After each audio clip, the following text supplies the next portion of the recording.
كما صليت على إبراهيم وعلى آل إبراهيم في العالمين إنك حميد مجيد.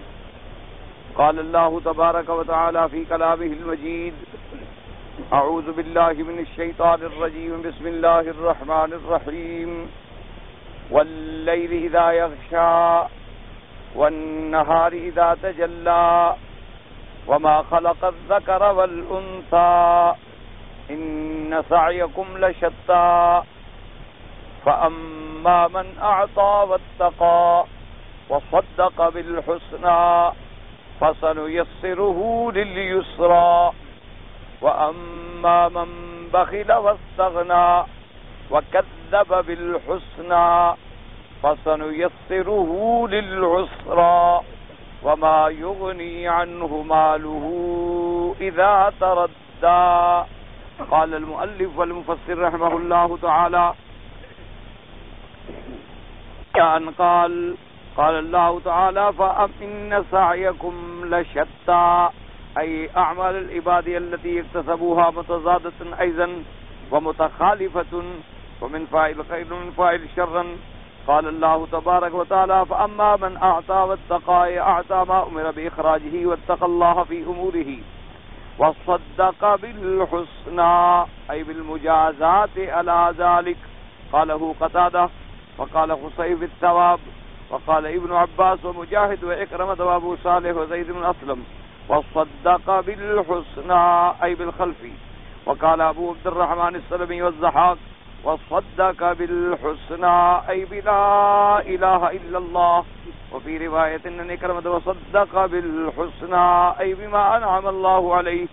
وفي رواية أن زيد بن أسلم وصدق بالحسنى قال الصلاة والزكاة والصوم. وقال مرة وصدقة الفطر. وقال ابن أبي حاتم حدثنا أبو زرعة قال حدثنا صفوان بن صالح الدمشقي قال حدثنا الوليد بن مسلم قال حدثنا زهير بن محمد قال حدثني من سمع أبا العالية الرياحية يحدث عن أبي بن كعب قال: سألت رسول الله صلى الله عليه وسلم عن الحسنى قال: الحسنى الجنة.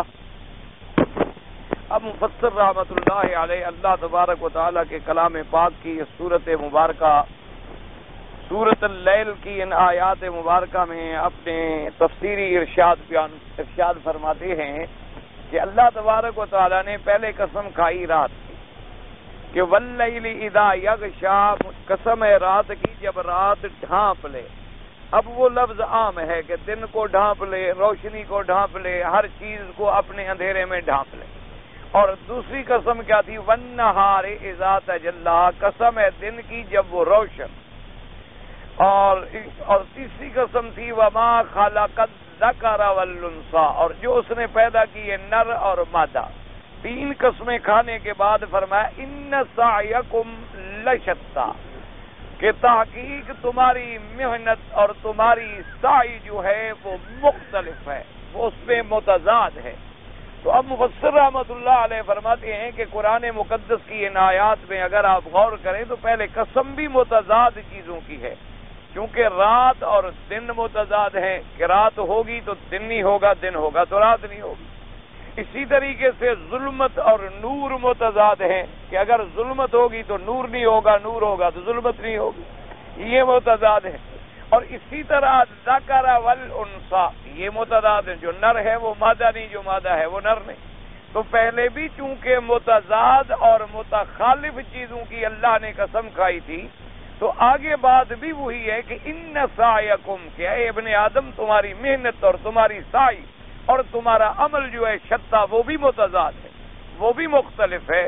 ویسے محنت تو ہر آدمی کرتا ہے، جو بھی اولاد آدم ہے تمام کے تمام کسی نہ کسی محنت میں مصروف ہے، کسی نہ کسی عمل میں مشغول ہیں، لیکن ان کے عمل میں آسمان اور زمین کا فرق ہے۔ شتات کہتی ہیں جس کے درمیان میں فرق ہو، جیسے کہتے ہیں شتان ما بینہما، بھئی ان دونوں کے درمیان تو بہت بڑا بوت ہے، کیونکہ ایک آدمی کی سعی جو ہے وہ اللہ کی رضا کے لیے ہے، انبیاء علیہ الصلوات والسلام کی اطاعت کے لیے ہے، اور آخرت کی نجات اور حصول جنت کے لیے ہے، اور ایک آدمی کی سعی جو ہے وہ شرک میں ہے، کفر میں ہے، بدعات میں ہے اور اعمال جہنم میں ہے، تو دونوں میں آسمان اور زمین کا فرق ہے۔ فرمایا ان سعیکم لشتی، اور اسی میں ہمیں یہ بات بھی ملی کہ ہر آدمی کو اللہ تبارک و تعالی اس کے اعمال کا بدلہ عطا فرمائیں گے اور اس کی محنتوں کا پھل عطا فرمائیں گے. لہا ما کسبت وعلیہا مکتسبت، اس کو وہ ملے گا جو اس نے کمائی کی، اور اس کے اوپر وہ رکھا جائے گا جو اس نے برائی کی. یہ نہیں ہے کہ جیسے لوگوں کے ذہن میں آتا ہے کہ بس اللہ نے لکھ دیا یہ جنتی یہ جہنم. مانا اس لکھنے کا یہ ہے کہ اللہ تبارک و تعالیٰ کا علم جو ہے وہ پوری کائنات کو محیط ہے. کیا مانا؟ مخلوق کا علم جو ہے محدود ہے. یعنی ابھی آپ کے سامنے ایک چیز ہے تو آپ دیکھ رہے ہیں، اگر سامنے نہیں ہے تو آپ نہیں دیکھ رہے. آپ نے ایک چیز پڑھی ہے تو آپ کہتے ہیں جی میں نے پڑھی ہے، جو آپ نے نہیں پڑھی اس کا آپ کو پتہ ہی نہیں. ایک کتاب مثلا ابھی کوئی مؤلف لکھ رہا ہے یا آئندہ 100 سال میں لکھے گا، اس کا آپ کو کوئی پتہ نہیں ہے. لیکن اللہ کے علم میں تمام کائنات کے بننے سے پہلے بھی علم تھا کہ بنے گا تو کیا بنے گا، کیسے بنے گا، کیا ہوگا. اور ہر بندے کے بارے میں بھی علم ہے کہ پیدا ہونے کے بعد یہ عمل جنت کرے گا یا یہ عمل نار کرے گا. چونکہ اس کے علم میں ہے اسی لیے انہوں نے وہ چیزیں لکھ دی ہیں. یہ نہیں کہ جبر کر دیا ہے کہ تم ضرور جنت میں جاؤ اور اس کو جبر کر دیا ہے کہ نہیں میں نے تمہیں جہنم میں ڈالنا ہے. یہ معنی نہیں ہوتا. اس لیے فرمایا ان سعیکم، اگر ہماری محنت اور مشقت کا کوئی مطلب ہی نہ ہو، ہم مجبور محض ہوں، تو سعیکم کا کیا معنی، تمہاری محنت کا کیا معنی؟ معنی یہ ہے کہ ہمیں ہماری محنتوں کا پھل ملے گا. اب اس کو سمجھانے کے لیے انبیاء کرام اللہ کے کروڑوں صلاۃ و سلام ہوں، انہوں نے ہمیں ایک بات سمجھائی کہ بھئی یوں سمجھ لو کہ جنت ملے گی اللہ کی رحمت سے اور جہنم ملے گی اللہ کے عدل سے. جنت ملے گی اس کے فضل سے.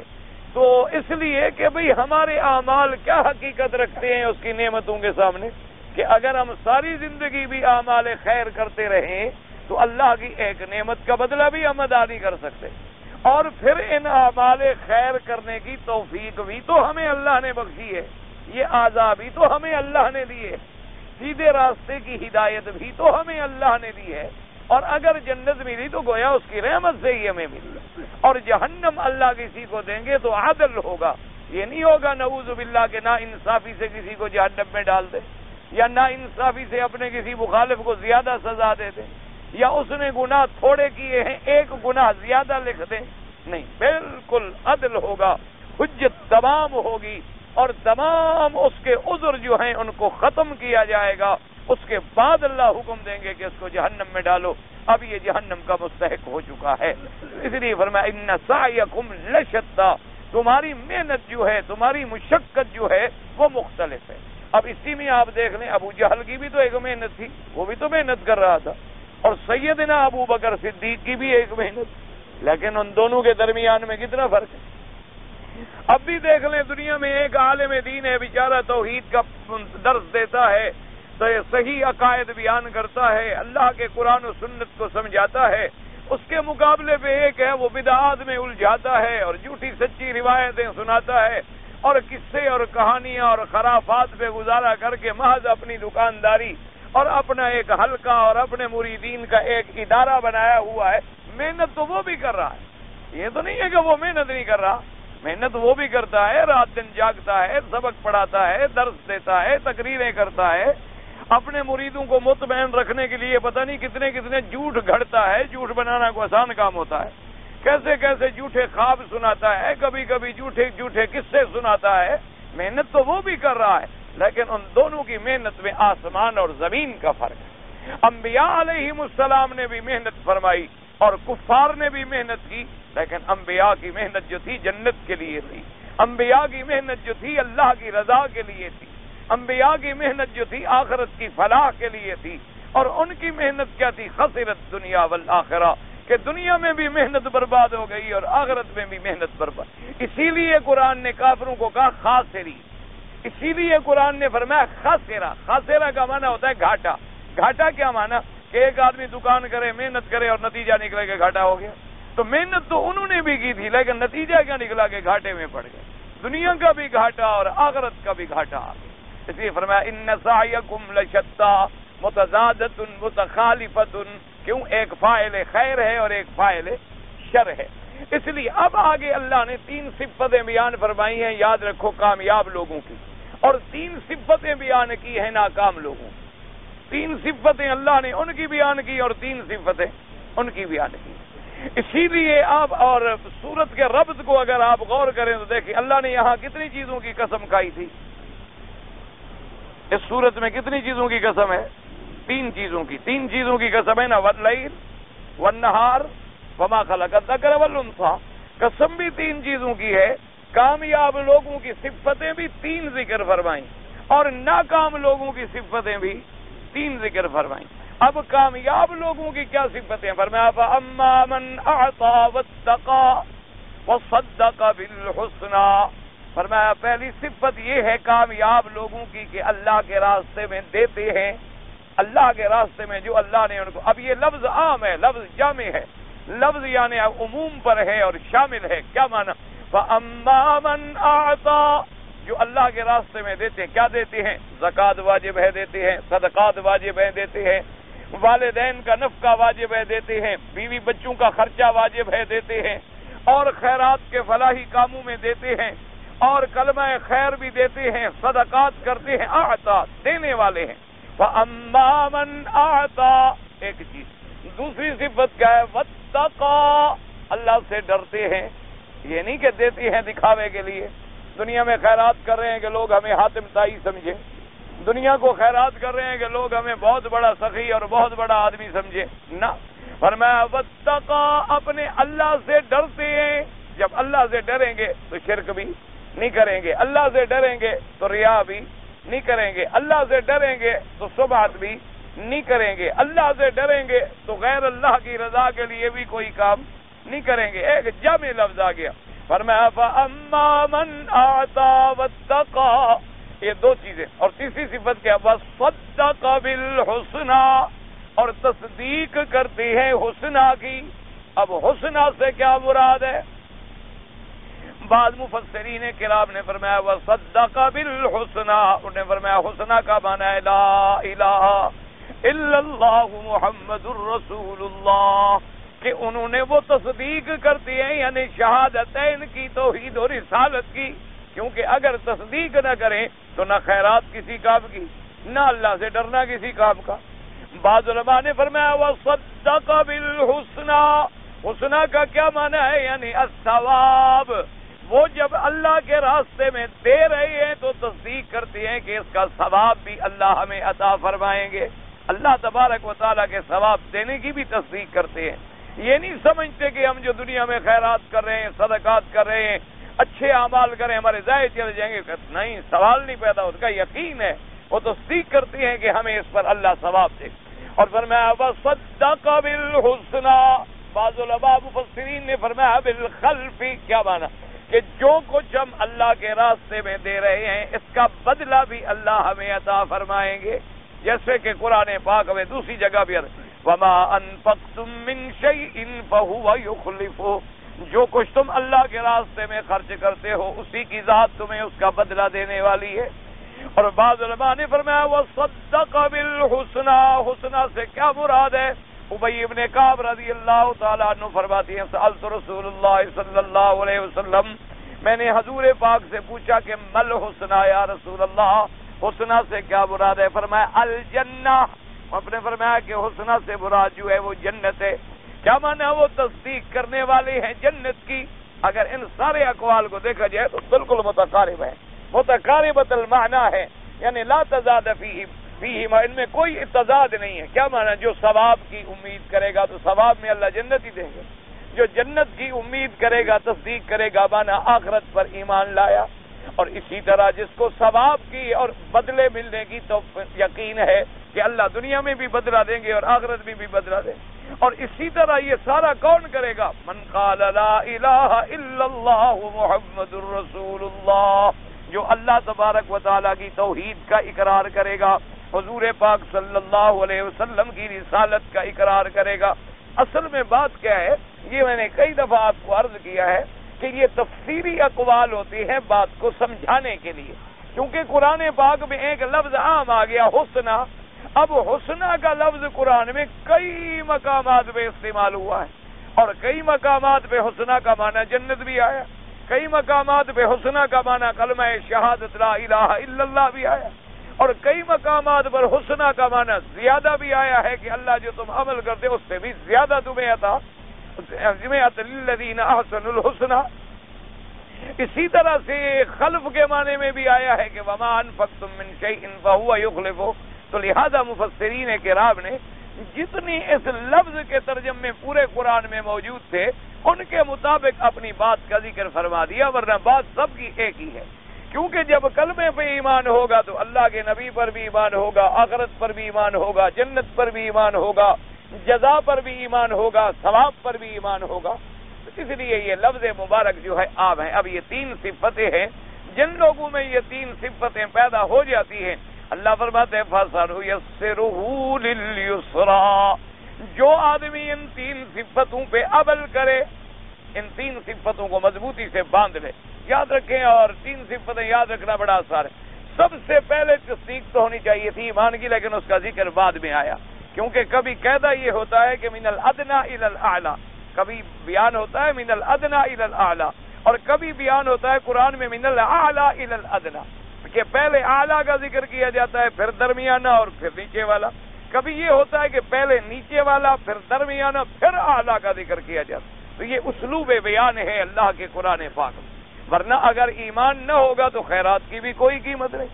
جیسے کہ حضور پاک صلی اللہ علیہ وسلم سے سیدہ عائشہ صدیقہ بنت الصدیق رضی اللہ تعالی عنہا نے ایک دفعہ سوال کیا، اس نے کہا حضور ہم سے پہلے ایک کافر گزرا ہے قریش میں سے، لیکن بڑا سخی تھا اور اس نے بڑے غریبوں کی امداد کی اور مظلوموں کی امداد کی، اور اس نے بڑے بڑے غریب غلاموں کو خرید کر کے آزاد کیا۔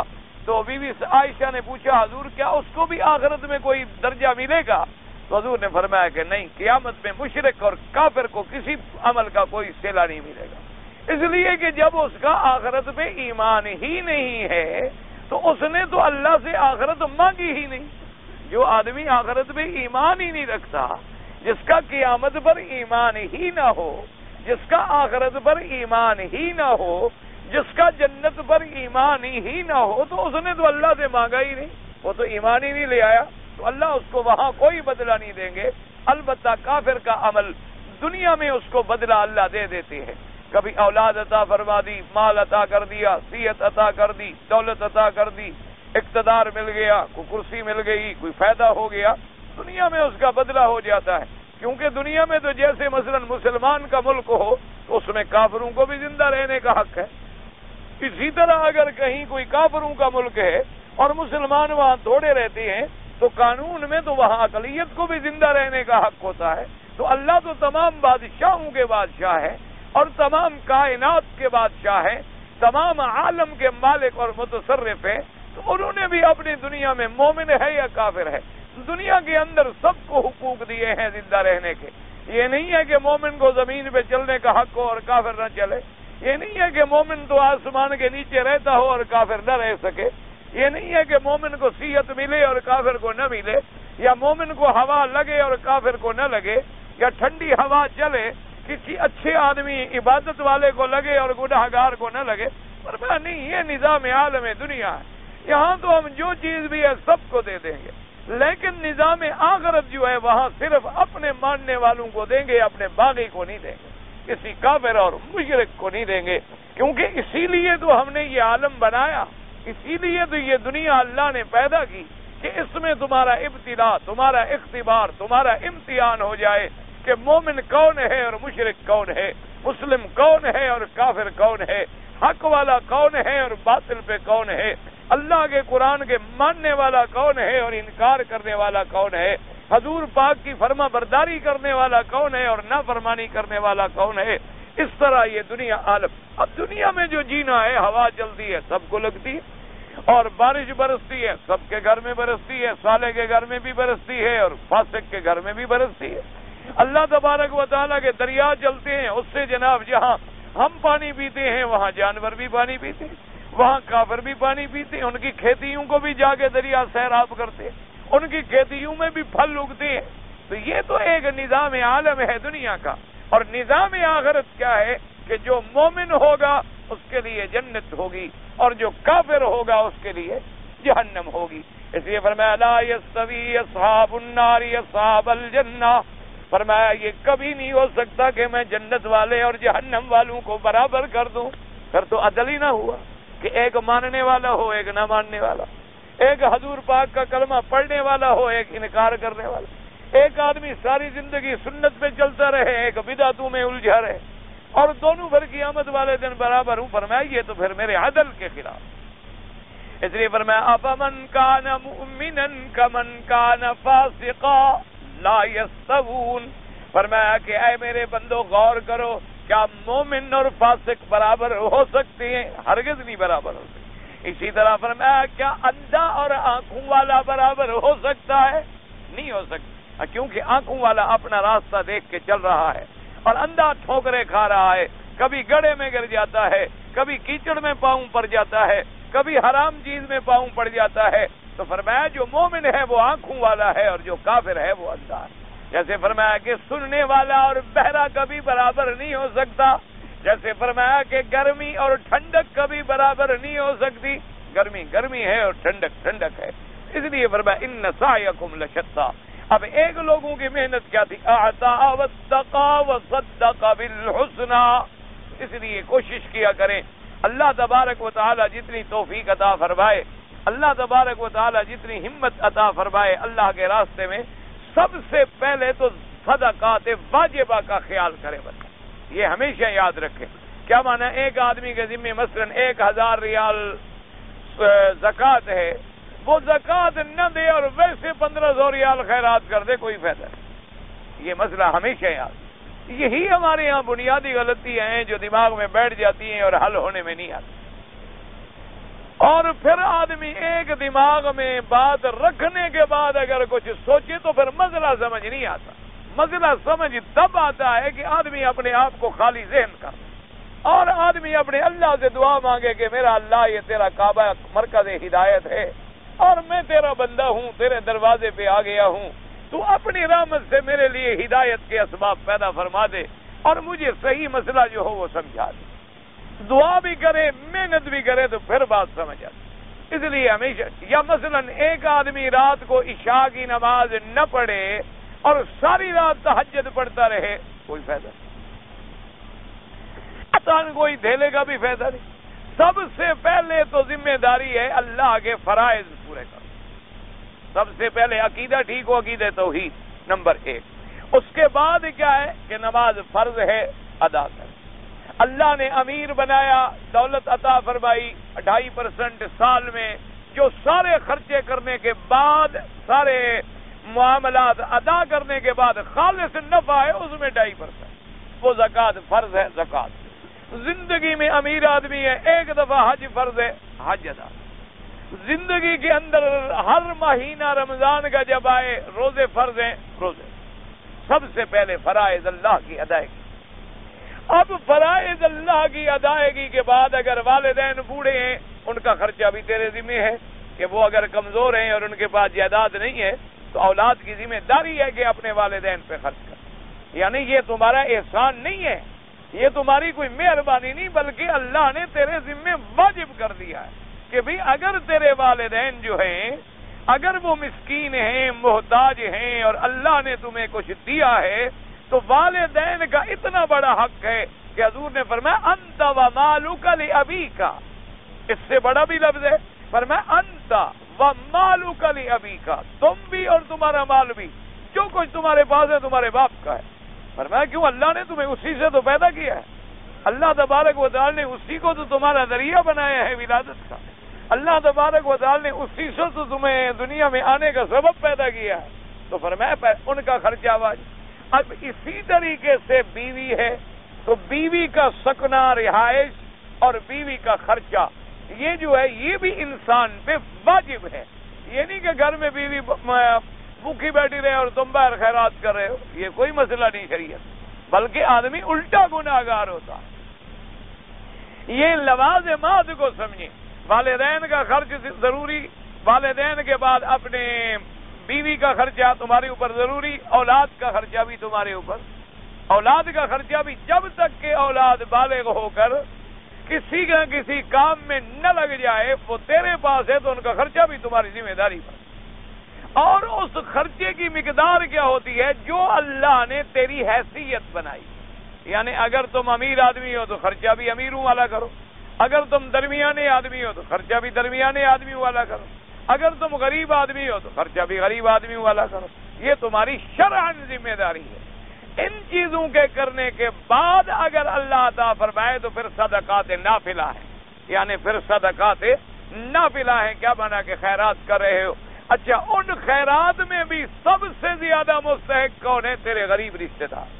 آتی ذی القربى حقہ والمسکین وابن السبیل، سب سے پہلے اللہ نے فرمایا اپنے غریب رشتہ داروں کو خرچہ دو۔ یہ نہیں کہ خیرات کرو، لوگوں پہ خیرات کر رہے ہو اور اپنے رشتہ دار بھوکے مر رہے۔ تم بیٹھے ہوئے یہاں جناب مزے سے خیراتیں کر رہے اور تیرے بھائی ہیں، بھائی کی اولادیں ہیں، چاچے کی اولادیں ہیں، رشتہ دار ہیں اور اولادیں ہیں، قریبی ہیں، ان پہ خرچ۔ اگر ان رشتہ داروں میں کوئی غریب، مجبور، بیوہ، یتیم نہیں ہے، پھر اپنے محلے کے غریبوں پہ خرچ کرو۔ اگر محلے میں بھی نہیں ہے، پھر اپنے شہر کے غریبوں پہ خرچ کرو۔ اپنے شہر کے غریبوں میں کوئی نہیں ہے تو اپنے ملک کے غریبوں پہ خرچ کرو۔ اپنے ملک میں بھی کوئی نہیں تو پھر جو قریب ملک ہو اس میں خرچ کرو۔ ہاں، ایک ہوتا ہے حوادث، کہ جیسے اب کشمیر کا مسئلہ آ گیا کہ وہاں مجاہدین بیچارے ایک ایک پائی کے محتاج ہو رہے ہیں اور اللہ کے نام پہ جہاد کر رہے ہیں اور خالص کفر سے ٹکرا رہے ہیں، یعنی ان کا مقابلہ کوئی بے واسطہ بل واسطہ نہیں بلکہ سیدھا ڈائریکٹ کافروں کے ساتھ، اور ڈائریکٹ ان کافروں کے ساتھ ہے جو وثنی کافر ہے، جو بت پرست ہے، جو اصنام پرست ہے، اس کے مقابلے میں لڑ رہا ہے۔ اب ان کی حاجت جو ہے ہمارے رشتہ داروں کی حاجت سے زیادہ مقدم ہو گئی۔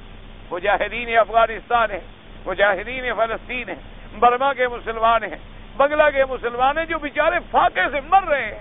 کر ہمارا رشتہ دار جو روٹی کھا کے زندہ تو ہے، اس کے بعد کھانے کا ٹکڑا تو ہے، اس کے بعد رات کو سونے کے لیے کوئی پھٹا تو ہے، پلنگ نہ صحیح کوئی لکڑی کا پھٹا صحیح، لیکن ان مسلمانوں کا تو غور کرو جو بیچارے ہزاروں کی تعداد میں اس سردی میں کب، یعنی آج رات کو آدمی جب تحت 0 درجہ حرارت چلا جاتا ہو، بغیر کپڑوں کے مسلمان، کوئی کسی سرحد پہ پڑا ہے، کوئی کسی دریا پہ پڑا ہے، کوئی کسی جزیرے پہ پڑا ہے، تو اب ان کی ضروریات ہم سے مقدم ہو گئی، کیونکہ ہم مسلمان ہیں اور ہم کلمہ پڑھنے والے ہیں۔ جہاں بھی کسی کلمے پڑھنے والے کے پاؤں میں کانٹا لگے ہمیں درد ہونا چاہیے، ہمیں اس کا احساس ہونا چاہیے، اور ہم اپنے ہمت سے 1 ریال بچا سکتے ہیں، 1 آنا بچا سکتے ہیں، 1 گروش بچا سکتے ہیں۔ یہ قطرہ قطرہ ہمیشہ دریا بنتا ہے۔ یہ نہیں ہوتا کہ اب ہر آدمی کے پاس لاکھوں تھوڑے ہوتے ہیں اٹھا کے دے دے۔ ہمیشہ یہی اصول ہوتا ہے کہ 2 آنے 4 آنے کر کے بھی اللہ پاک، چلو ایک آدمی کو 1 ریال جو مل گیا اس کے 1 دن کی روٹی تو ہو گئی۔ تمہارے ہمارے لیے 1 ریال کی حیثیت نہ ہو، لیکن وہاں جا کے تو 10 روپے بن جائیں گے۔ جب 10 روپے بنیں گے تو وہ تو 10 دن میں غریب روٹی کھا لے گا۔ یعنی وہاں یہ عالم ہے۔ میں خود پڑھ رہا تھا، ایک آدمی نے لکھا کہ میرے پاس کوئی جائیداد نہیں تھی اور کوئی چیز نہیں تھی، اتنے پیسے میرے پاس تھے کہ میں نے 20 روٹیاں صرف خرید لی، 20 روٹیاں خرید لی اور گٹھڑی باندھی اور بھاگ پڑا جہاد پہ جا رہا ہوں، ابھی روٹی سے لڑوں گا۔ لیکن جذبہ ہے، اور پتہ ہے اس بچے کی عمر کیا ہے؟ 12 سال۔ 30 روٹیاں خریدی، نہ باپ کو بتایا نہ ماں کو بتایا، اور جناب بھاگ پڑا ہندو کے خلاف لڑنے کے۔ اور اللہ کے بندے سردی میں کہتے ہیں، رات کو آیا سردی تو ایک غار مجھے ملی، اس کے اندر گھس گیا تو رات میری کسی نہ کسی طرح سے گزر گئی۔ کہتے ہیں صبح اٹھا تو راستے میں مجھے کسی کی رائفل پڑی ہوئی مل گئی۔ اب رائفل مل گئی، 12 سال کا بچہ، چلاؤں کیسے؟ اس کے بعد اللہ تبارک و تعالیٰ کی قدرت دیکھیں کہ آگے اور کوئی مجاہدین بیچارے غار میں چھپے ہوئے تھے، ان سے ملاقات ہو گئی، انہوں نے مجھے گولی چلانی سکھا دی۔ کہتا 12 کافروں کو مار لیا ہے، اب میں خوش ہوں، اب اگر میں شہید بھی ہو گیا تو کوئی فرق نہیں پڑتا۔ تو جب یہ جذبہ پیدا ہو جائے، دنیا کی کوئی طاقت ان کو نہیں مٹا سکتی۔ یہ تو بلا وجہ کفر کو ایک غلط فہمی ہے اور غرور ہے، اسلام کبھی نہیں مٹے گا۔ یہ جتنا اس کو دبائیں گے اتنا ابھرے گا اللہ کی رحمت۔ اللہ تبارک و تعالیٰ کی رحمت سے ایک وقت آئے گا انشاءاللہ کہ پورے دنیا کے چپے چپے پر غلبہ اسلام ہوگا، اور وہ وقت بہت قریب ہے انشاءاللہ. ہم دیکھیں گے اللہ کی رحمت سے. اللہ تبارک و تعالی قادر ہیں اور ہمیں ضرور دکھائیں گے، کیونکہ اب مسلمانوں نے پھر صحابہ کی تاریخ زندہ کر دی ہے. اب مجاہدین نے پھر حضرت خالد بن الولید اور حضرت اکرمہ اور حضرت ابی عبیدہ بن الجراح اور صحابہ رضوان اللہ علیہم اجمعین کے تاریخی کارنامے جو تھے دوبارہ دہرا دیے ہیں. اب انہوں نے بتلا دیا ہے کہ مسلمان کے سینے میں اگر کلمہ ہو، اسے دنیا کا کوئی لیزر، دنیا کا کوئی توپ کا گولہ، دنیا کا کوئی ایٹم نہیں مٹا سکتا ہے، بلکہ جتنا اسے کفر مٹائے گا اسلام اتنا ابھرے گا، اسلام اتنا چمکے گا. اور اسلام یہ قاعدہ ہوتا ہے کہ باد مخالف سے نہ گھبرائے عقاب، یہ تو چلتی ہے تجھے اونچا اڑانے کے لیے. عقاب جب اڑتا ہے نا وہ ہوا مخالف ہو تو اور اونچا ہوگا. تو اس لیے اسلام کو جتنا مٹانے کی کوششیں کی گئیں، قریش نے کوئی تھوڑا زور لگایا، مکے والوں نے کوئی تھوڑا زور لگایا، طائف کے تیر اندازوں نے کوئی تھوڑے تیر برسائے، کفر کی طاقتوں نے کوئی تھوڑی سازشیں کی. اسی طرح بنی قریظہ اور بنو نذیر یہودیوں نے اسلام کو مٹانے کے لیے کوئی کم سازشیں کی ہیں. انبیاء علیہ السلام کو زہر دیا گیا، حضور صلی اللہ علیہ وسلم کے راستے میں کانٹے بچھائے گئے، صحابہ کو سولیوں پہ لٹکایا گیا، صحابہ کی بیویوں کے ٹانگوں میں رسے ڈال کے 2 حصوں میں ٹکڑے کیا گیا. لیکن نتیجہ کیا نکلا؟ اسلام غالب ہوا کہ کفر؟ اسلام غالب ہوا. اس پر جتنی بیدار ہوتا اللہ تبارک و تعالیٰ کی رحمت سے. تو اس لیے ہمیشہ یاد رکھیں، اور جب خرچ کرے اور خیرات کرے تو اللہ سے بھی ڈرے. کیا مانا؟ یہ نہ ہو کہ شہرت ہو، یہ نہ ہو کہ ریا ہو، یہ نہ ہو کہ دکھلاوا ہو، یہ نہ ہو کہ اچھا جی میں احسان کر رہا ہوں، خیرات کر رہا ہوں. میں نے اللہ کے لیے دیا، احسان کا کیا مطلب؟ انما نطعمکم لوجہ اللہ لا نرید منکم جزاء ولا شکورا، کہ ہم تم کو کھانا کھلاتی ہیں اللہ کے لیے، تم سے کوئی بدلہ، تم سے کوئی شکرانہ، تم سے کوئی چیز ہمیں نہیں چاہیے. ہاں یہ علیحدہ بات ہے کہ اگر میں مسکین ہوں اور آپ نے میری مدد کی ہے، میں بدلہ نہیں دے سکتا، تو میرے ذمہ یہ ہے کہ میں دعا کروں، میں دعا کروں کہ اللہ تبارک و تعالیٰ تمہیں بدلہ عطا فرمائے. حضور نے فرمایا اور کچھ نہیں کر سکتے ہو، اتنی تو کہہ دیا کرو کہ جزاکم اللہ خیر الجزا، کہ بھائی اے بندے اللہ تجھے بدلہ دے، میں تو غریب ہوں، میں تمہیں کیا بدلہ دوں، میں تو تمہارے بدلہ احسان کا دے ہی نہیں سکتا. تو فرمایا جب یہ 3 صفتیں پکی ہو جائیں تو ہم کیا کرتے ہیں؟ فرمایا فَسَنُيَسِّرُهُ لِلْيُسْرَىٰ، ہم اس کو آسان کر دیتے ہیں آسانی کے لیے. کیا مانا؟ کہ یہ پھر کام خیرات کے ہیں، نیکی کے جو ہیں، ہم اس کا کرنا ایسا آسان کرتے ہیں گویا وہ بندہ اسی کے لیے بنا تھا، پھر اس کو ان کاموں میں تکلیف ہی نہیں ہوتی. اس کے لیے ہم اتنی آسان کر دیتے ہیں کہ ان کام کرنے میں اس کو راحت ملتی. آپ نے دیکھا ہوگا نا، بخیل آدمی 1 ریال جیب میں نکالے نا، پہلے تو 1 گھنٹہ لگے، پہلے تو غور کرے گا کہ جناب ریال، چلو یار لوگ خیرات کر رہے ہیں میں بھی آج کر دیکھوں، پھر سوچ سوچ کے ہاتھ ڈالے گا کوئی دیکھ نہ لے، پھر ڈھونڈے گا کہ سب سے چھوٹا پیسہ کون سا ہے، پھر بڑا کانپتے کانپتے ہاتھ اندر جائے گا، کانپتے کانپتے نکلے گا، پھر اندر گر پڑے گا، پھر غور کرے گا، پھر ہمت کر کے غریب اگر چھین وین کے باہر لے بھی آیا، پھر منہ چہرہ سیاہ ہو جائے گا، پھر وہ بڑا فکر کر کے یار 1 ریال کا نقصان ہو گیا، تو کوئی آدمی اتنا. اور جب اللہ آسان کر دے تو وہ لاکھوں خرچ کرتا ہے اور پرواہ بھی نہیں ہو، اللہ کے راستے میں دے رہا ہے اور اللہ اس کو بدلے دے رہے ہیں، اس کو پرواہ کوئی. اس لیے فرمایا فَسَنُيَسِّرُهُ لِلْيُسْرَىٰ. دیکھا نہیں، بوڑھے بوڑھے آدمی، ٹانگیں کمزور ہیں، نظر کمزور ہے، لاٹھیوں پہ چل رہے ہیں لیکن پہلی صف میں بیٹھے، اور نوجوان ماشاءاللہ ہٹے کٹے 4 کلو ایک وقت میں گوشت کھا جائیں، کبھی نماز نصیب ہی نہیں. اللہ تبارک و تعالی رحمت فرمائے، اللہ پاک رحمت فرمائے. اللہ پاک سے دعا کرو اللہ سب کو ہدایت عطا فرما دے. تو یہ اللہ کی رحمت ہے کہ جب اللہ کام کو آسان کر دیتے. اسی لیے میں نے آپ سے عرض کیا نا جی، آدمی حیران ہوتا ہے کہ بعض مفسرین کہ جیسے طبری دیکھے 30 جلد میں تفسیر، اسی طرح بعض علماء نے کتابیں لکھی ہیں 300 جلد، 300 ایک جلد اتنی بڑی ہے، اور 300 جلد کی ایک کتاب. آپ اندازہ کریں کتنے وقت میں لکھی ہوگی، عمر کتنی تھی، روزانہ کتنے ورقے آخر لکھتے تھے. اور اگر کھانا بھی کھاتے ہوں گے، بیوی بچے بھی ہیں، دنیا میں درس بھی دیتے تھے، علم بھی پڑھاتے تھے، طلباء بھی تھے، اور پھر تعلیم کا کام بھی کرتے تھے، اور اتنی بڑی کتابیں لکھ گئے۔ اب اسی میں اندازہ لگا لیں کہ امام بخاری رحمۃ اللہ علیہ نے 6 لاکھ حدیثوں میں سے جا کے ذخیرے میں سے جمع فرمایا۔ اب 6 لاکھ حدیثوں کو جمع کرنا، 6 لاکھ حدیثوں کی صحت کی تحقیق کرنی، اور عمر مبارک کیا تھی 16 سال۔ تو وجہ کیا ہے؟ جب اللہ آسان کر دے پھر وہ کام آسان ہو جاتا ہے۔ اللہ تبارک و تعالیٰ گویا کہ پھر اس بندے کو اسی کام کے لیے بناتا ہے، اس کے لیے وہ کام کرنا آسان ہو جاتا ہے۔ اس لیے فرماتے ہیں فَسَنُيَسِّرُهُ لِلْيُسْرَىٰ قال ابن عباس رضی اللہ تعالیٰ عنہ للخیر، یعنی ہم بھلائی کے لیے، خیر کے لیے آسان کر دیتے ہیں۔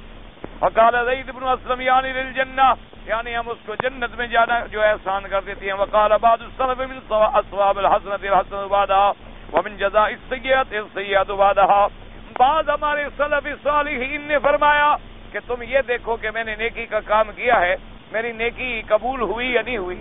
مثلا تم نے طواف کیا، اب ہمیں پتہ تو نہیں ہے نا کہ ہمارا طواف اللہ نے قبول بھی فرمایا نہیں فرمایا، تو بعض اسلاف نے فرمایا ہے کہ اگر نیکی کرنے کے بعد تمہیں اور نیکی کی توفیق ہو جائے تو سمجھو کہ پہلی نیکی بھی منظور ہو گئی، اور اگر برائی کے بعد اور برائی، اور برائی کے بعد اور برائی، اور برائی کے بعد اور برائی آ رہی ہے تو سمجھو کہ پھر میں جہنم کے کاموں کے لیے لگا دیا گیا۔ اس لیے فرمایا کہ ایک جزاء الحسنۃ الحسنۃ بعدها، کہ جب اچھا کام کرو اس کے بعد اور اچھا کام ہو جائے تو سمجھ لو کہ میرا پہلا کام بھی اچھا ہو گیا۔ یعنی حج پڑھنے کے لیے آئے ہو، اللہ نے حج نصیب کر دیا، اللہ نے عمرہ نصیب فرما دیا، اللہ نے کعبۃ اللہ کی حاضری نصیب فرما دی، اللہ تبارک و تعالی نے طواف نصیب فرما دیا، اللہ نے مدینہ منورہ کی حاضری نصیب فرما دی۔ اب جناب بے نمازی تھا، نمازی بن گیا، بے روزہ کبھی نہیں رکھتا تھا، اب کہتا ہے نہیں جی رمضان آ رہا ہے انشاءاللہ پکے 30 روزے رکھنے۔ تراویح کبھی نہیں پڑھی تھی، ایک رکعت نہیں چھوڑی، اور جناب والا داڑھی مڈاتا تھا، ماشاءاللہ کہتا ہے جی اب تو میں نے مکہ مدینہ دیکھ لیا ہے، میں نے وہ مقام دیکھ لیا جہاں اللہ کا قرآن اترا، جہاں حضرت محمد مصطفیٰ صلی اللہ علیہ وعلی آلہ وصحبہ وسلم پیدا ہوئے، اب میں نے یہ اپنا چہرہ گناہوں والا خدا کے کعبے کو لگا دیا ہے، اب میں اس چہرے کو کیسے انگریزوں کی طرح رکھوں؟ اب تو لازماً میں اس کو حضور محمد عربی کی شکل میں لاؤں گا، اب اس پر سنت کا باغ لہلہائے گا، اور اس پر سنت سامنے نظر آئے گی، اور جناب پہلے جھوٹ بولتا تھا، جھوٹ سمجھو میرا عمرہ منظور ہوگی، میری حاضری جو تھی منظور ہوگی۔ اور اگر ایک آدمی پہلے بے نماز تھا، حج کے بعد بھی بے نماز ہے، پہلے غیبت کرتا تھا، حج کے بعد بھی غیبت کرتا ہے، پہلے مشرک تھا، حج کے بعد بھی مشرک ہے، پہلے اللہ کے گھر کے طواف کے بجائے قبروں کے طواف کرتا تھا، اب بھی کرتا ہے، سمجھو وہ منظور نہیں ہو۔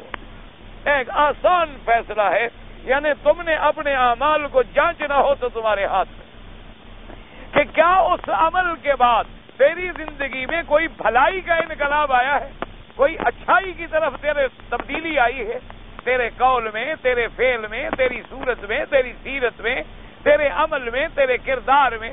اب دیکھو نا، یہ ایک آدمی کو تم انگریزی پڑھاؤ مثلا، اب وہ 10 سال پڑھتا رہے، جب واپس آئے اور بیٹا باپ پوچھے کہ بیٹا آپ پڑھا ہے ہو؟ کہ ہاں جی پڑھ لیا۔ کیا ڈگری لے آئے؟ اس نے کہا جی MA کر لیا انگریزی میں۔ اچھا ایک انگریزی کا خط تو لکھ دو، کیا بجن خط لکھنا تو نہیں آتا؟ ایک انگریزی والا آ جائے، وہ کہے بھائی یہ کیا بول رہا ہے، اس کی بات سمجھو گا جی سمجھ نہیں آ رہی، پتہ نہیں کیا بول رہا ہے، تو کہے گا تم نے خاک پڑھا ہے۔ تو اگر تم سکول کے بعد اس نتیجے کے بعد وہ کتاب تمہیں نہ آئے تو گویا تم نے پڑھا ہی نہیں نا، اگر پڑھتے تو کتاب تمہیں ضرور آ جاتی۔ اسی طرح اگر تم نے اسلام کا حج ادا کر لیا، حضور صلی اللہ علیہ وسلم کی سنت مبارک کا عمرہ تم نے ادا کر لیا، اور تم نے اپنے آنکھوں سے آ کے دیکھ لیا کہ یہ اللہ کا کعبہ ہے، اور یہ مدینہ منورہ ہے، اور یہ حضور کا روضہ مبارک ہے، اور یہ حضور کی قبر مبارک ہے، اور یہ سیدنا ابی بکر صدیق کی قبر مبارک ہے، یہ سیدنا عمر فاروق کی قبر مبارک ہے، تم نے آنکھوں سے دیکھ لیا، تو اب بھی تمہیں توحید سمجھ نہیں آئی تو پھر کب سمجھ آئے گی؟ اب بھی اگر تمہیں صحابہ کی عظمت سمجھ نہیں آئی تو کب تمہیں سمجھ آئے گی؟ تمہیں کب سمجھ آئے گی وہ چیز کہ اب تم نے دیکھ لیا کہ حضور کے پہلو میں شیخین سوئے ہوئے ہیں، حضور صلی اللہ علیہ وسلم کے قدموں میں سوئے ہوئے ہیں، کہ جن کو اللہ نے زندگی میں، حضر میں، سفر میں، قبر میں، حشر میں اپنے نبی کے ساتھ رکھا ہے۔ اگر ان کا مرتبہ اونچا نہیں ہے تو کس کا مرتبہ اونچا ہوگا؟ تو پھر بھی تمہیں مسئلہ سمجھ نہیں آیا؟ تم نے جنت البقیع دیکھا، تم نے جنت المعلا دیکھا، تم نے دیکھا سیدہ خدیجہ محسنہ اسلام کی قبر دیکھی، تم نے سیدہ فاطمہ الزہرا کی قبر دیکھی، تم نے اولاد رسول کی قبر دیکھی، اور کہیں روضہ، کہیں گنبد، کہیں کچھ نہیں دیکھا، پھر بھی تمہیں مسئلہ سمجھ نہیں آیا؟ چلو کوئی کہے کہ جی یہ آج کل وہابی ہیں، تو کیا حضور نے بنائے تھے؟ تو چلو وہابی ہیں بیچارے، وہابیوں سے بڑی تکلیف ہے، تو چلو یہ ان کو چھوڑیں۔ کیا حضور نے بھی تو اپنی زندگی میں حکومت فرمائی مکہ مدینے میں کہ نہیں فرمائی؟ حضور کے بعد سیدنا ابی بکر نے حکومت فرمائی کہ نہیں فرمائی؟ سیدنا عمر، سیدنا عثمان، سیدنا علی رضوان اللہ علیہم اجمعین، پھر سیدنا حسن، پھر سیدنا حسین رضوان اللہ علیہم اجمعین، پھر سیدنا معاویہ رضی اللہ تعالیٰ عنہ۔ تو کیا ان لوگوں نے اپنے زمانے میں انبیاء علیہم السلام کی قبور مبارک پر، یا اللہ تبارک و تعالیٰ کے نبی کے اصحاب کی قبور مبارک پر، اور بڑے بڑے تابعین کی قبور مبارک پر، اور بڑے بڑے مقبولین بندگاہ کی مبارک قبروں پر کوئی روضہ بنایا، کوئی ختم بنایا، کوئی وہاں چادر چڑھائی، کوئی نظر نیاز بنائی؟ اب تو سارا دین تم اپنی آنکھوں سے دیکھ رہے ہو، اب تو دین تمہارے سامنے ہے، لیکن پھر بھی سمجھ نہ آئے تو اللہ سے دعا کیا کرو کہ یا اللہ ہمیں ہدایت عطا فرما دے، یا اللہ ہمیں چشم بصیرت عطا فرما دے، اور ہمیں بھلائی کے کام جو ہیں وہ آسان فرما دے۔ اور اگر تیرے عقیدے میں انقلاب آیا ہے کہ پہلے تیرے ذہن میں شرک کی لہریں اٹھتی تھیں، اب توحید کا دریا چلتا ہے، پہلے تیرے دماغ میں بدعت کے بہت گھمر چلتے تھے، اب تیرے دماغ میں سنت کا ڈیرا لگ گیا ہے، تو سمجھو اللہ نے میری کعبے میں حاضری بھی منظور فرما لی، اللہ نے میرا مدینے کا آنا بھی منظور فرما لیا، اللہ نے میرا عمرہ بھی منظور فرما لیا، اللہ نے میری عبادت بھی منظور فرما لی، اور اگر جیسے آئے تھے اسی طرح چلے گئے تو سمجھو کہ حاضری منظور نہیں۔ دعا کرو اللہ کسی کو محروم نہ فرمائے، اللہ تبارک و تعالی آپ کو بھی، اور اللہ مجھے بھی، اور اللہ ہر آنے والے مسلمان کے دامن اپنی رحمت سے بھر دیں، اور اللہ تبارک و تعالی کسی کو خالی نہ فرمائیں، کسی کو محروم نہ فرمائیں، کسی کو شقی نہ بنائیں، بلکہ اپنی رحمت سے سب کو سعداء میں شامل فرمائیں، اور دنیا اور آخرت کی بھلائیاں نصیب فرما دیں۔ فرماتے ہیں فَسَنُيَسِّرُهُ لِلْيُسْرَىٰ۔ اب فرماتے ہیں اب دیکھو پہلے 3 صفتیں تھیں نا ان لوگوں کی جو کامیاب ہیں، اب ان لوگوں کی 3 صفتیں ہیں جو ناکام ہیں۔ وہ کیا ہے؟ وَأَمَّا مَن بَخِلَ، جس نے بخل کیا کہ اللہ کا حق بھی ادا نہیں کیا، بندے کا حق بھی ادا نہیں کیا، صدقات واجبہ بھی نہیں دیتا، اور مفروضہ صدقات جو ہیں وہ بھی نہیں دیتا۔ اما من بخل واستغنى، وہاں کیا تھا؟ واتقى، اللہ سے ڈر گیا، واستغنى مانا بے پرواہ، اپنے آپ کو بے پرواہ کر لیا، جی ہمیں چھوڑو جی، کہاں کی کیا دوزخ ہے اور کیا جہنم ہے اور کیا عذاب قبر ہے، چھوڑو یار یہ مولوی ہے، یہ ایسی باتیں کرتے رہتے ہیں، کہاں ہے عذاب قبر؟ کوئی دیکھا ہے کبھی آپ نے؟ ایک مردے کو ہم رکھ دیتے ہیں ہسپتال کے کولڈ سٹوریج میں، 2 سال پڑا رہتا ہے، اسی طرح ہوتا ہے، یار کدھر ہے عذاب قبر؟ اور ہر چیز سے واستغنا، اکڑ گیا۔ تو اما من بخل واستغنا وکذب بالحسنى، اور اس نے اللہ کی توحید کی تکذیب کی، اللہ کی جنت کی تکذیب کی، اللہ تبارک و تعالیٰ کے بدلہ دینے کی تکذیب کی۔ فرماتے ہیں اما من بخل بما عنده، جو کچھ اس کے پاس ہے اس کا بخل کیا، واستغنا یعنی کیا مانا؟ قال اکرمۃ عن ابن عباس ای بخل بمالہ واستغنا عن ربہ عز وجل، اپنے مال میں بخل کیا اور اپنے رب سے بے پرواہ ہو گیا، کبھی اپنے رب کا خیال نہیں کیا۔ فرواہ ابن بیات وکذب بالحسنى بالجزاء فی الدار الاخرہ، اور اس نے تکذیب کی آخرت کی کہ جزائے آخرت کوئی نہیں، قیامت کوئی نہیں، باس بعد الموت کوئی نہیں۔ اللہ نے فرمایا جن میں یہ 3 صفتیں ہوں، پھر ہم کیا کرتے ہیں؟ فَسَنُيَسِّرُهُ لِلْعُسْرَىٰ، ہم بھی اس کو پھر جہنم کے لیے آسان کر دیں، پھر اس سے کام بھی جہنمی والے ہوں گے، اس سے کام بھی وہی برائی والے ہوں گے، اس سے کام بھی وہی ہلاکت والے ہوں گے، اس سے کام بھی وہی شر والے ہوتے ہیں۔ لِلْعُسْرَىٰ بَنَعِي لِطَرِيقِ الشَّرِّ كما قال تبارك وتعالى ونقلب أفئدتهم وأبصارهم كما لم يؤمنوا به أول مرة ونذرهم في طغيانهم يعمهون۔ اللہ نے فرمایا ہم ان کے دلوں کو بدل ڈالتے ہیں چونکہ وہ ایمان نہیں لے آئے، اللہ پر ایمان نہیں لے آئے، آخرت پر ایمان نہیں لے آئے، ہم بھی پھر چھوڑ دیتے ہیں ان کو کہ اپنی اسی سرکشی کے اندر گمراہ رہے ہیں۔ بل آیات فی ھذا المعنی کثیرۃ دالۃ علی ان اللہ عز وجل یجازی من قصد الخیر بالتوفیق له ومن قصد الشر بالخذلان وكل ذلك بقدر مقدر والاحاديث الدالة على هذا المعنى كثيرة۔ اب مفسر رحمۃ اللہ علیہ فرماتی ہیں کہ اس ضمن میں بہت ساری آیات ہیں، بہت ساری قرآن پاک کی آیات ہیں جو اسی بات کی دلالت کر رہی ہیں۔ کس بات کی دلالت کرتی ہیں؟ علی ان اللہ عز وجل، کہ اللہ پروردگار عالم یجازی من قصد الخیر، جو بھلائی کا ارادہ کرے اللہ اس کے لیے آسانی پیدا کر دیتی ہے۔ اللہ تبارک و تعالیٰ ان کے لیے آسانیاں پیدا کر دیتی ہیں اور پھر بھلائی کی اس کو توفیق عطا فرماتی۔ اس لیے حکم ہے مسلمانوں کہ اگر بھلائی نہیں کر رہے ہو تو نیت تو کر لو، نیت کر لو کہ ہاں بھائی انشاءاللہ عشاء کے بعد جو ہے نا ایک طواف کر لوں گا، نیت کر لو۔ اللہ نے فرمایا بندہ نہ بھی کر سکو میں نیت پر بھی ثواب دے دوں کہ میرے بندے نے نیت تو کی تھی نا سچے دل سے، ارادہ کیا تھا لیکن ضعیف بندہ ہے، نماز پڑھی پھر تھک گیا، کوئی کام یاد آ گیا بیچارہ نکل گیا چلا گیا نہیں کر سکا، لیکن فرمایا نیت المؤمن خیر من عملہ، جب ارادہ نیکی کا پکا کر لے، نیت کر لے، نہ جو کر سکے پھر بھی میں خیر کا بدلہ دے دیتا ہوں۔ اللہ فرما دے میرے بندے کے لیے لکھ۔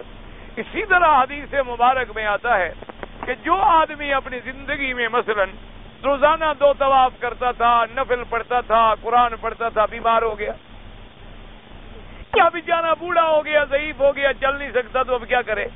تو اللہ پاک ملائکہ کو حکم دیتے ہیں، ملائکہ میرا بندہ جو زندگی میں، جو صحت میں، جو تندرستی میں، جو قوت میں جتنی نیک عمل کرتا تھا روزانہ لکھے رہو۔ کہیں گے اللہ میاں کر تو نہیں رہا، فرمایا نہیں کر رہا، میں جانتا ہوں نا، اگر صحت ہوتی تو کرتا نا، لیکن صحت جو نہیں ہے اس لیے بیچارہ نہیں کر رہا، ورنہ کرنے کا نیت تو ہے اس کی۔ وہ تو اب بھی انتظار میں بیٹھا ہے کہ چلنے کی میں طاقت دے دوں تو ابھی دوڑ پڑے گا دوا میں، تو فرمایا جب تک زندہ رہے لکھ لو۔ اسی لیے ایسے عمل بھی ہیں کہ جو آدمی کے مرنے کے بعد بھی فرمایا لکھ دو۔ فرمایا زندگی میں کوئی صدقہ جاریہ کر گیا، کوئی رباط بنا گیا، کوئی مدرسہ بنا گیا، کوئی مسجد بنا گیا، کوئی پانی کی سبیل بنا گیا، کوئی ہسپتال بنا گیا، کوئی سڑک بنا گیا، کوئی راستہ بنا گیا، کوئی قبرستان بنا گیا، تو اللہ فرماتے میرا بندہ مر گیا لیکن کام تو ہو رہا ہے نا، تو صدقہ جاریہ اس کی موت کے بعد بھی لکھتے رہو۔ اور اسی طرح فرمایا علم ينتفع به، اگر کسی کو علم پڑھا گیا اور وہ آگے علم پڑھا رہے، وہ آگے علم پڑھا رہے ہیں، یعنی اندازہ کریں ہمیں تو خبر بھی نہیں ہوتی ہے نا، یعنی ایک دفعہ بہت یہاں سے ہزاروں میل دور ایک ملک میں ایک جگہ تقریر کر رہا تھا رات کو، تو مجھے دوستوں نے کہا کہ یہاں جو مولوی صاحب ہیں وہ کسی کو مسجد میں تقریر کی اجازت نہیں دیتے، آپ کے لیے بڑی مشکل سے انہوں نے مانا ہے، وہ بھی اس لیے مان گئے کہ چلو مکہ شریف سے آئے ہیں، اتنی دور سے آئے ہیں اور اللہ کے حرم سے آیا ہے تو اللہ کے گھر کی بھی تو کوئی عزت و عظمت ہوتی ہے نا، اس وجہ سے انہوں نے اجازت دے دی ہے، ورنہ وہ کبھی وہ کہتا ہے بھائی میں اپنی مسجد میں نہ اجازت دیتا ہوں نہ میں مسجد کو کھاڑا بناتا ہوں۔ مولوی آتے ہیں لڑائی کرتے ہیں، کوئی کچھ کہتا ہے، کوئی کچھ کہتا ہے، کچھ کہتا ہے، جھگڑے ہو جاتے ہیں، اس لیے بس مسجد ہے، نماز پڑھو اور میری بھی جان چھوڑو اپنی بھی جان۔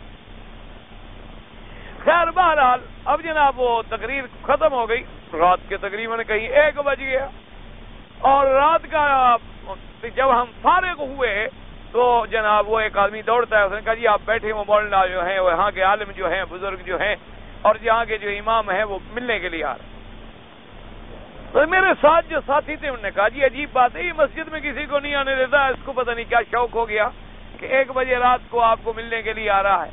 خیر وہ آیا جناب، مجھے ملا اور بہت اچھی عربی، بہت، کیونکہ اصل وہ مصر کا پڑھا ہوا،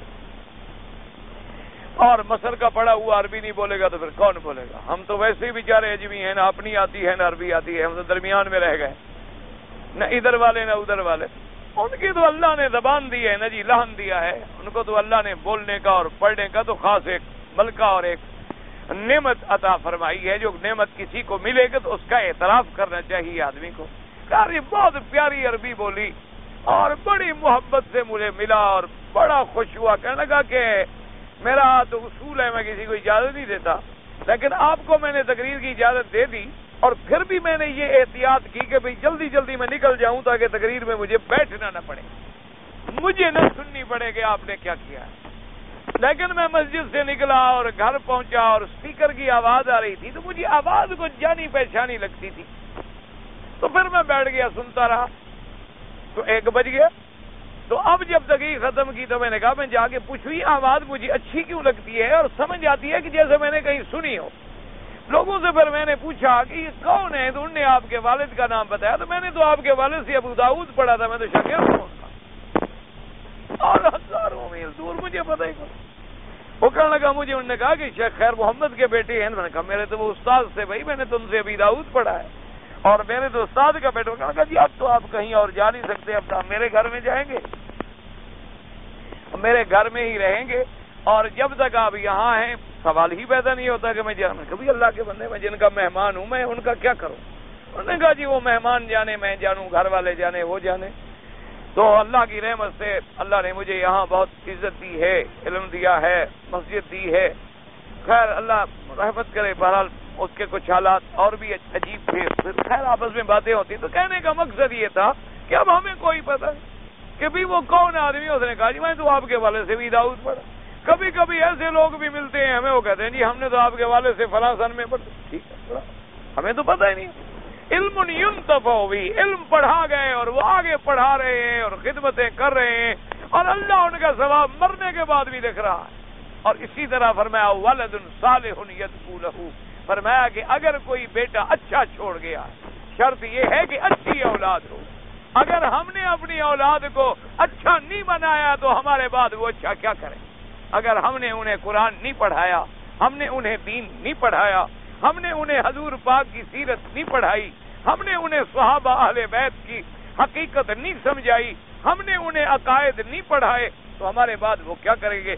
فرمایا ولد صالح يدعو له، کہ اس کے بعد اس کی اولاد جب دعائیں مانگتی ہے کہ رب ارحمہما کما ربیانی صغیرا، میرا اللہ ہمارے والدین پہ مہربانی فرما، جیسے وہ بچپن میں ہم پہ مہربانی فرماتے تھے، جیسے بچپن پہ ہم پہ وہ رحم کرتے تھے، تو بھی ان پہ رحم فرما دے۔ ربنا اغفر لی ولوالدی وللمؤمنین یوم یقوم الحساب، اور دعائیں مانگتے ہیں۔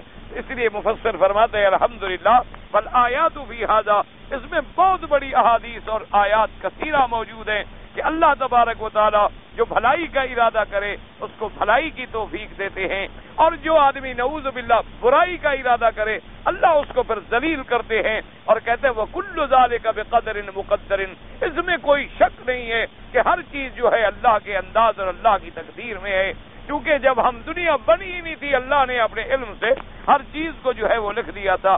اور اسی طرح فرماتی ہیں کہ جیسے آیات زیادہ ہیں اسی طرح احادیث بھی موجود ہیں۔ ایک حدیث برکت سے ہم بھی پڑھ لیں، تھوڑا سا وقت تو ہے۔ روایت ابی بکر صدیق رضی اللہ تعالی عنہ قال الامام احمد التزناری بن عیاش قال حدثني الطاب بن خالد قال حدثني رجل من اهل البصره عن طلحه بن عبد الله بن عبد الرحمن بن ابي بكر الصديق النبي قال سمعت ابي يذكر ان اباه سمع ابا بكر رضي الله تعالى عنه وهو يقول قلت رسول الله صلى الله عليه وسلم يا رسول الله صلى الله عليه وسلم على ما فرغ منه او على امر مؤتنف قال بل على امر قد فرغ منه قال ففيما الامر يا رسول الله قال كل ميسر لما خلق له سیدنا ابی بکر الصدیق رضی اللہ تعالیٰ عنہ، جب صحابی کا نام آئے تو رضی اللہ عنہ کا، اور جب حضور کا نام آئے درود شریف، انبیاء کا نام آئے تو علیہم الصلاۃ والسلام، اللہ کے اولیاء کا نام آئے تو رحمت اللہ علیہ۔ مسلمانوں کو یہ ادب سیکھنا چاہیے۔ حضرت سیدنا ابی بکر الصدیق رضی اللہ تعالیٰ عنہ روایت فرماتی ہیں، ان سے ان کے بیٹے نے روایت کی ہے ماشاءاللہ، طلحہ ابن عبداللہ ابن عبد الرحمن ابن ابی بکر صدیق، کیا ماشاءاللہ سند ہے کہ باپ بھی اور بیٹا بھی اور بیٹے کا بیٹا بھی، اور سب جو ہیں وہ ماشاءاللہ علم میں اپنا ایک مقام رکھتے ہیں۔ فرماتی ہیں کہ میں نے اپنے ابا حضرت ابا بکر سے سنا، انہوں نے فرمایا کہ میں نے حضور سے پوچھا کہ یا رسول اللہ صلی اللہ علیہ وسلم نعمل علی ما فرغ منہ ام علی شیء مختلف، کہ حضور ہم جو عمل کر رہے ہیں پہلے لکھا ہوا ہے یا اب کریں گے تو لکھا جائے گا؟ حضور نے فرمایا کہ نہیں، اللہ تو ہر چیز لکھ چکے ہیں۔ میں نے کہا حضور جب اللہ ہر چیز لکھ چکے ہیں تو پھر عمل کی کوئی ضرورت نہیں ہے۔ فرمایا نہ ابو بکر، بات سمجھو، کل میسر لما خلق لہ، ہر بندہ جس عمل کے لیے لکھا گیا ہے اسی کے مطابق اس کو اللہ توفیق دے رہے ہیں. اس لیے عمل میں لگے رہو. اچھے عمل میں ہو تو معنی یہ ہے کہ یہی اللہ نے ہمارے حق میں لکھا ہے. اگر برے میں نعوذ باللہ تو معنی یہی ہے کہ اس کو اسی میں ڈالا جا رہا ہے. تو عمل خیر کی کوشش کرو تاکہ اللہ تبارک و تعالیٰ تمہیں اسی عمل کے مطابق جو ہے جزا عطا فرمائیں. اللہ تبارک و تعالیٰ سے دعا کرو اللہ ہم سب کو اعمال خیر کی توفیق دیں اور اعمال شر سے بچائیں. اور اسی طرح ابھی کل مجھے ایک دوست نے جو لفافہ دیا تھا اور اس میں خط بھیجا تھا اور اس نے یہ بھی لکھا تھا کہ آپ اس کو پورا پڑھیں اور علیحدگی میں پڑھیں، تو میں نے آپ کے حکم پر پورا عمل کیا ہے. اس کو الف سے لے کر یہ تک پڑھا ہے اور بالکل علیحدگی میں پڑھا ہے اور جتنا میں سمجھ سکتا تھا میں نے اس کو سمجھا ہے. اب تمہاری اخلاقی ذمہ داری ہے کہ تم مجھے ملو تاکہ ہم آپس میں بیٹھ کر اس بات پہ بات کریں.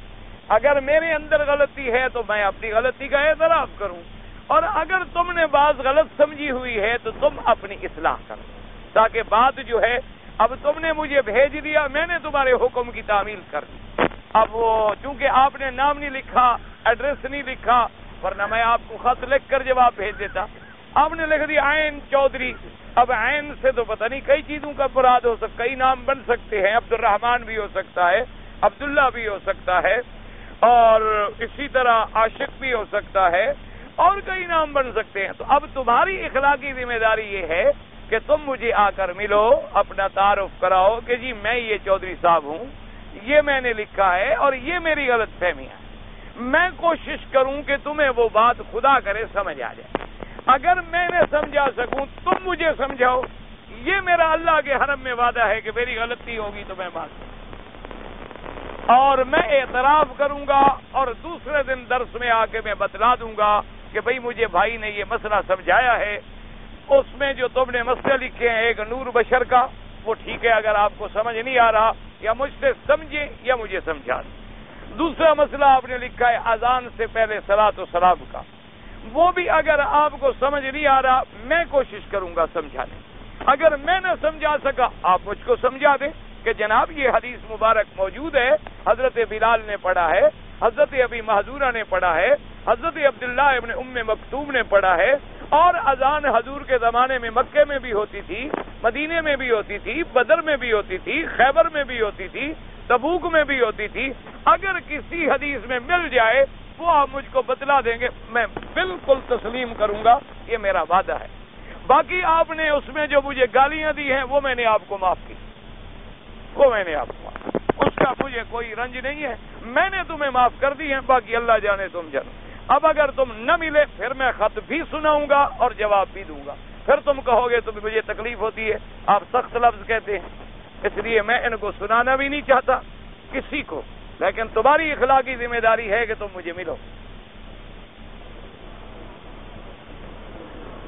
کہتا ہے جی برکت کے لیے ہم پہلے اپنے نام سے پہلے محمد لکھتے ہیں، لیکن صحابہ کے نام میں محمد نہیں تھا. بھائی غلط ہے، یہ ابھی پڑھ رہے تھے آپ، محمد ابن عبداللہ، محمد ابن ابی عبد الرحمن، محمد ابن ابی سلمہ. یہ تو میں نے عرض کیا تھا اگر تم نام نہ دیکھو تو ہماری غلطی ہے. اور دوسری بات یہ یاد رکھیں کہ عرب میں قاعدہ ہے کہ نام ایک رکھا جاتا ہے، ہمارے ہاں قاعدہ ہے نام مرکب رکھا جاتا ہے، نام بڑا ہوتا ہے ہمارا. یوں سمجھے مرکب دو تین نام ملا جاتے ہیں ایک نام. عرب کا قاعدہ ہی. اب حضور پاک کا نام کیا تھا؟ محمد. سب کہہ دو صلی اللہ علیہ وسلم. اسی طرح حضور کا دوسرا نام کیا تھا؟ احمد صلی اللہ علیہ وسلم. قرآن نے کیا کہا؟ مبشرم برسول یاتی من بعد اسمہ احمد. اسی طرح حضرت آدم کا نام کیا تھا؟ آدم. نو کا نام کیا تھا؟ نو. ادریس کا نام کیا تھا؟ ادریس. ابراہیم کا نام کیا تھا؟ ابراہیم. اسماعیل کا نام کیا تھا؟ اسماعیل. یہ نہیں تھا کہ محمد اسماعیل، محمد ابراہیم. یہ کیوں؟ محمد پاک تو الگ نام ہے اور ابراہیم علیحدہ نام ہے، اسماعیل علیحدہ نام ہے. اس لیے ہمیشہ یاد رکھیں کہ یہ آپ کی اور ہماری سمجھ میں فرق ہے کہ صحابہ حضور کے نام کی عظمت نہ کریں اور ہم کریں. یہ ہو سکتا ہے؟ صحابہ سے بڑا عاشق کوئی دنیا میں پیدا ہو سکتا ہے؟ ہمارا تو ایمان ہے نا جی کہ ساری دنیا کے عاشق اکٹھے کرو، ابو بکر کی ایک انگلی کے برابر بھی نہیں. یہ ہمارا ایمان ہے. ان سے بڑا عاشق کوئی نہیں تھا، ان سے بڑا حضور کا وفادار کوئی نہیں تھا، ان سے بڑا حضور کا جانثار کوئی نہیں تھا، ان سے بڑا حضور کا تابع دار کوئی نہیں تھا. نہ تھا نہ قیامت تک وہ جماعت پیدا ہو. وہ تھے جو گزر گئے، رضی اللہ عنہم ورضوا عنہ. تو اس لیے باقی آپ اپنے نام بھی جب رکھیں بچوں کے تو اسی طرح رکھیں، محمد، احمد، حامد، محمود. یا اب اگر عبد کا لفظ لگے گا تو وہ اللہ کی صفت کے ساتھ لگے گا. عبداللہ، عبد الرحمن، عبد الستار، عبد الغفار، عبد القہار، عبد الجبار. تو وہ پھر اللہ کے نام کے ساتھ، چونکہ عبد جو ہے صرف اللہ کے نام کے ساتھ لگتا ہے ہمیشہ یاد. اب جیسے میرا مثلا نام جو ہے پہلے سے مشہور تھا محمد مکی حجازی. اب جناب جب یہاں عرب کے اندر مسئلہ ہے، انہوں نے کہا یہ تو 3-4 نام ہو گئے آپ کے، ہم آپ کو آخر کس نام سے سمجھیں کہ محمد بھی آپ کا نام ہے، مکی بھی آپ ہیں، حجازی بھی آپ ہیں. میں نے کہا یار نام تو میرا محمد ہوا نا، مکی حجازی تو نسبت. انہوں نے کہا جی نہیں یہ ایک نام رکھیں. میں نے کہا پھر محمد رہنے نے باقی نام مٹا دے. تو انہوں نے کہا کہ جی آپ کو تو پھر مکی کے نام سے ہر کوئی جانتا. میں نے کہا جانتا رہے لیکن میں محمد کا نام کیوں چھوڑ دوں؟ سوال ہی پیدا نہیں ہوتا. نہ جانے لوگ نہ جانے، چلو نہیں جو پہچانے گے تو کون سا پہاڑ ٹوٹ جائے گا. بہرحال اس وجہ سے صحابہ کے نام بھی موجود ہیں اور تابعین کے نام بھی موجود ہیں، تبع تابعین کے نام بھی موجود ہیں. لیکن عرب اور عجم کے نام رکھنے میں یہ ایک غلطی ہے. ان کے نام صحیح ہوتے ہیں، ہمارے غلط ہوتے ہیں. اللہ ہمیں صحیح رکھنے کی توفیق عطا فرمائے. اللہ تبارک و تعالی ہمیں سنت کے مطابق چلنے کی. تو اب دیکھیں نا پورا قرآن پڑھے، فاذکر فی الکتاب مریم، فاذکر فی الکتاب ادریس. اسی طرح قرآن میں نا یوسف، صرف یوسف. یہ نہیں آئے گا کہ محمد یوسف، یہ کبھی نہیں آئے گا. اسی لیے تو ہمیشہ نام ہم جو رکھیں گے ہم کہیں گے محمد یوسف خان بھی ساتھ، اپنا لقب بھی ساتھ ملا لیں گے. حالانکہ وہ لقب ہے، اس کا تعلق نام سے نہیں ہوتا. وہ تو کوئی بلوچ ہوا تو خان ہو گیا، پٹھان ہوا تو خان ہو گیا، یا کوئی آوان ہوا تو وہ ملک ہو گیا. برادری ہوتی ہے، کوئی پنجاب کے علاقے میں ہوا تو چودھری کہلائے. یہ تو ایسی باتیں نہیں ہے. اصل نام جو ہے وہ مفرد ہو تو زیادہ بہتر ہے. اللہ تبارک و تعالی آپ کو مجھے صحیح نام رکھنے کی توفیق دے.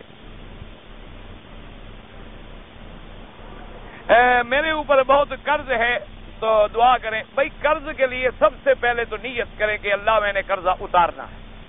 جب نیت کرو تو حدیث پاک میں آتا ہے اللہ اس کے لیے مدد فرماتے ہیں.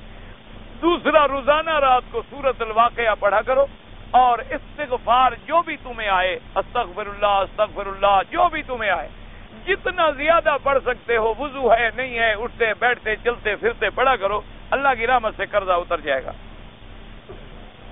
تابعین کس کو کہتی ہیں؟ جنہوں نے صحابہ کو دیکھا ہو، حضور کو نہیں دیکھا. جنہوں نے حضور پاک کو دیکھا وہ صحابی بنے.